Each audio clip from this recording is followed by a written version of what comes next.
11-тият младежки фестивал Тунджа творчество и иновации събра над 500 участници в село Безмер на 16 септември. Участваха 24 младежки отбора от община Тунджа. Младежите се забавляваха часове с спортни игри. Отборните състезания бяха в две възрастови групи – от 15 до 20 години и от 21 до 29 години.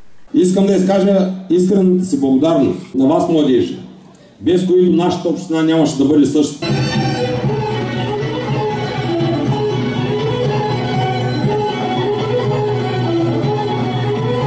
И тази година по традиция фестивалът имаше и благотворителен характер. Младежи, доброволци доставиха топла храна на възрастни и нуждаещи се хора от село Безмер.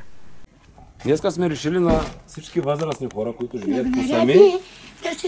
Чакай да не го изсипиш, внимателно. И ти от военните, дето готвят там на центъра. Знам, че няма да дойдеш самичка до там. Да опиташ ти от... Да се здрави човек. Нищо лошо да не те фаща.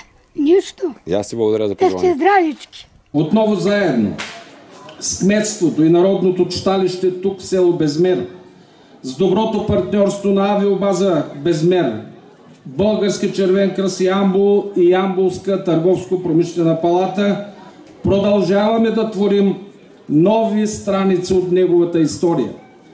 А те са много и вълнуващи. Те са изпълнени с интересни игри, които учат да се стремим към победата, но и да приемаме загубата.